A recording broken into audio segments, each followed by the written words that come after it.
안녕하세요. 대책이 발표가 됐습니다. 공급 대책. 예전부터 계속 저번 주인가요? 발표를 한다고 했는데 좀 약간 좀 날씨도 굳고 좀 문제들이 많았죠. 그러다 보니까 좀 딜레이가 됐는데 오늘 8월 16일 화요일자로 공급 대책, 주거 안정 관련돼서 대책이 발표가 됐습니다. 자, 과연 어떤 내용이 있는지, 좀 새로운 내용은 있는지, 아니면 이 내용에 따라서 앞으로 어떻게 흘러갈지 한번 살펴보는 시간을 가지겠습니다. 정확한 명칭이 국민주거 안정 실현 방안 발표라고 나와 있어요. 다 5대 전략, 5가지 큰 틀로 잡혀서 5개 안에서 하나씩 주거 안정 관련돼서 실현할 수 있게끔 대책을 세우겠습니다라고 발표를 했는데요. 일단 큰 틀에서 하나씩 살펴보고 세부 내용 하나씩 살펴볼 건데요. 자, 첫째는 도심 공급 확대, 공급을 늘리겠다는 관련된 내용이고요.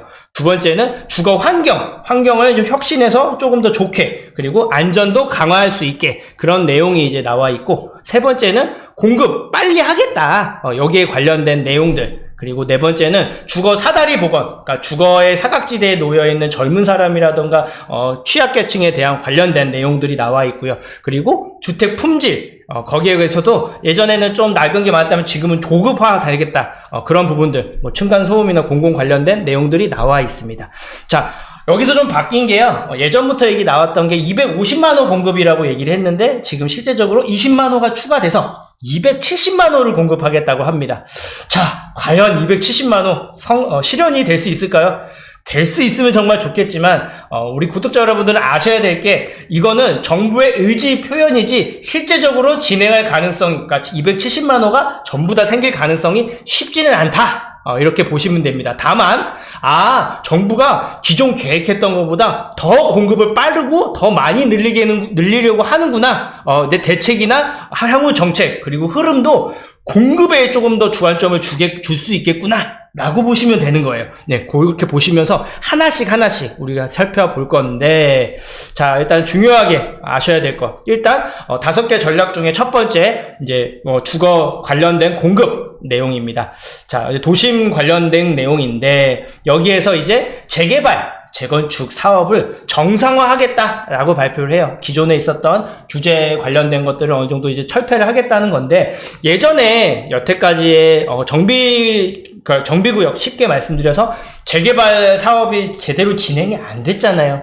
예전에 오히려 있었던 것들조차도 오히려 해제를 하면서 전 정부 같은 경우는 특히나 오히려 재개발을 막고 규제가 굉장히 심했고, 노후도라든가 주거정비 지수제로 인해서 하고 싶어도 할 수 없는 환경이 마련이 됐었는데, 그리고 진행을 한다 해도 공공 관련돼서, 그리고 외곽 지역만 이제 한시적으로 좀 어느 정도 해줬는데, 그 부분이 이제는 기존 서울 핵심 보시면 나올 거예요. 도심 핵심 입지에 양질의 공급이 어려운 상황인데 이 부분을 해결을 하겠다는 거예요.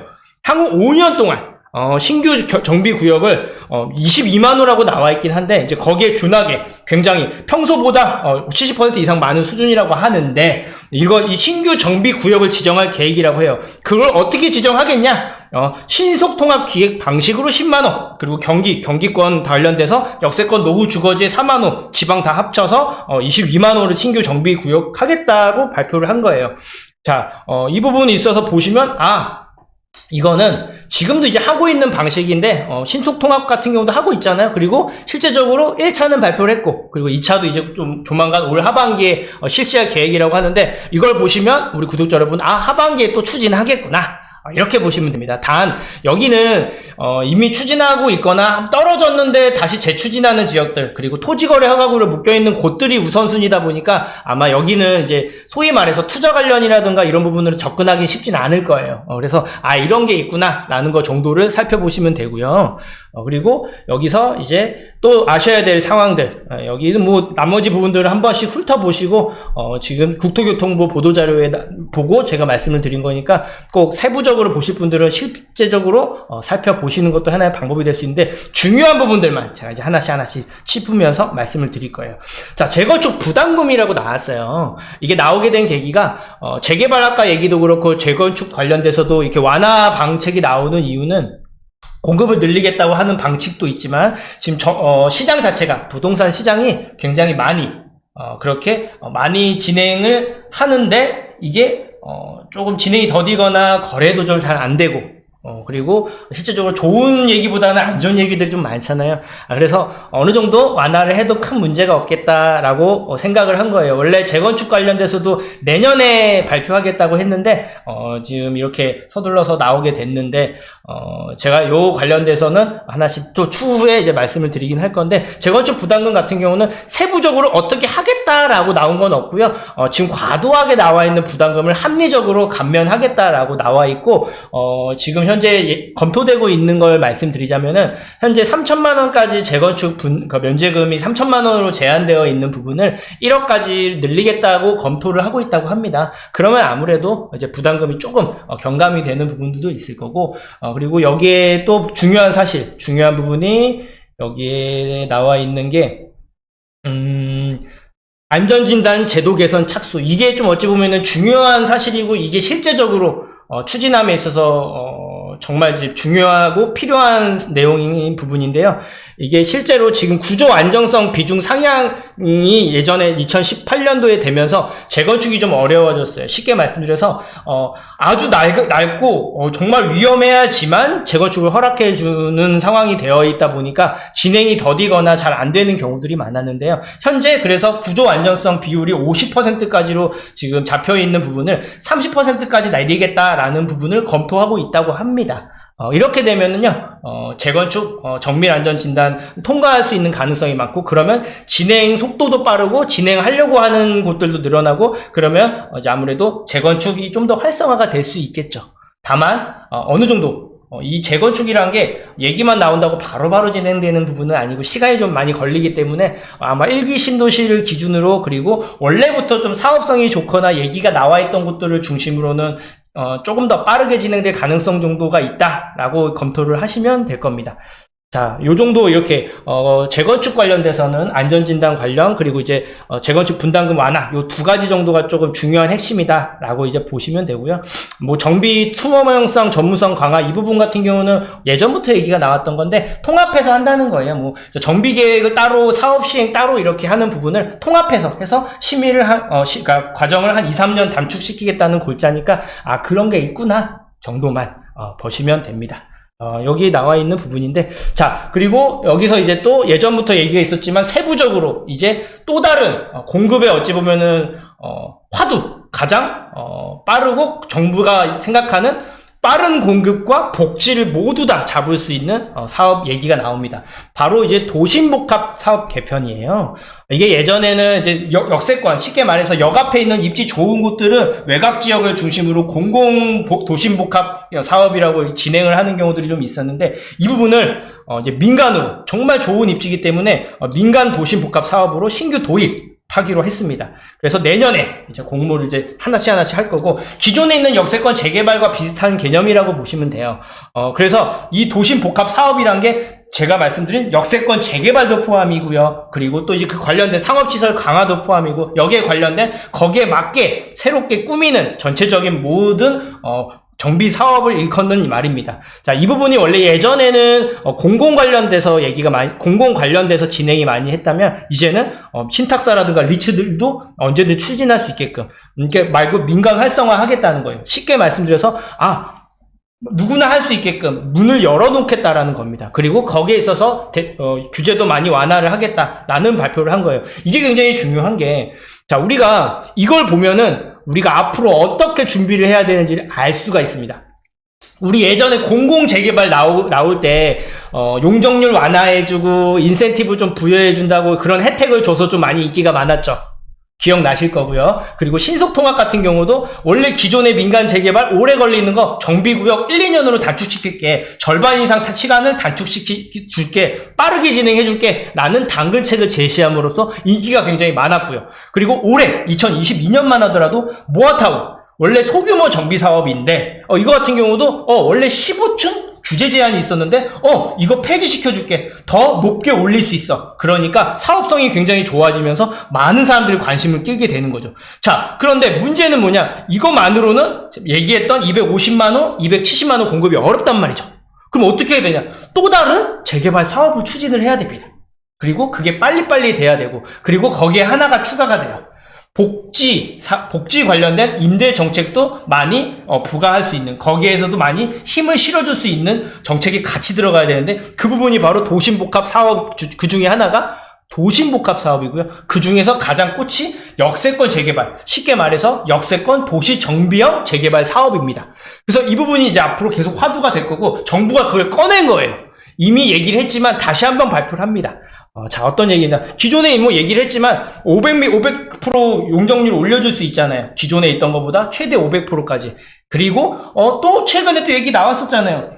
어느 정도 조건만 만족시키면 700%까지 상향해 주겠다고 발표를 해요. 그렇게 공공사업 수준의 용적률과 세제 혜택을, 인센티브를 민간 사업에도 주겠다. 이렇게 발표를 한 겁니다. 이렇게 되면은 입지 좋은 곳들의 이제 진행이 빨라질 수 있겠죠. 자, 이제는 계속 신속통합기획 그리고 모아타운이 계속 인기였고 화두였다면, 이제 앞으로는 역세권 관련된 재개발이 화두가 될 가능성이 높겠구나 라고 우리 구독자 여러분들은 알고 계시면 돼요. 자, 이 부분 꼭 유념하시고, 그리고 이제 또 두 번째는 쾌적한 주거 환경 조성, 신규 공공택지, 여긴 서울 말고요, 3기 신도시와 비슷한 그런 이제 외곽 지역들 위주로 신규를 다시 발굴하겠다는 얘기니까 한번 살펴보시면 좋겠고, 여기 같은 내용입니다. 이 부분도. 그리고 지방이나 이런 또 취약주택 같은 경우도 해소하겠다고 얘기가 나왔는데, 자, 이 부분들을 제가 이제 하나씩 보면, 이 부분에 정확하게 어떻게 하겠다고 얘기 나온 게 아니고 의지 표현만 했어요. 자, 이번 정책을 보면 한마디로 표현하자면요, 긍정적인 부분을 말씀드리면, 우리는 공급을 확대를 많이 할 거고, 우리가 이번 정부는 무조건 재개발 재건축을 앞서서 기존 낙후된 지역들 깨끗하게 정비 정돈을 할 거고, 주거 안정을 할 겁니다. 그리고 복지 관련돼서도 계속 관심을 갖고 실제 행동으로 나가겠습니다 라고 발표를 한 건데, 단점은 뭐냐면요, 세부적인 계획안은 또 발표가 된 건 없어요. 이걸 보면 제가 이제 뭐가 생각나냐면, 아니 이렇게 급하게 얘기를 할 필요가 있었나 싶기도 하거든요. 그만큼 이제 시장 상황도 조금 약간 침체되기도 했고, 그 와중에서 뭔가 안정대책은 발표를 해야겠다라고 해서 발표를 한 것 같은데, 세부적인 내용이 나온 건 아니에요. 그냥 의지 표현, 그리고 조금 더 확실히 하겠다. 뭐 주거 공급 말 그대로 새로 재개발 재건축 확대 정책 하겠다라는 거 정도의 의지 표현이 다라는 거예요. 그게 조금 아쉬운 부분이 좀 있는데, 아마 후속 대책이 발표를 하긴 할 건데, 여기를 보고 이 보도자를 보면 재개발 재건축이 앞으로 활성화가 될 거고, 또 다른 인기 사업인 역세권 재개발 관련돼서 이슈가 좀 많을 거다. 이런 부분들을 유념하셔서 여기에 맞춰서 우리는 전략을 짜야 됩니다. 기존에 가지고 있으신 분들 같은 경우에는 내가 가지고 있는 지역이 어떻게 흘러갈지, 어떻게 바뀔 건지 한번 살펴봐야 되고요.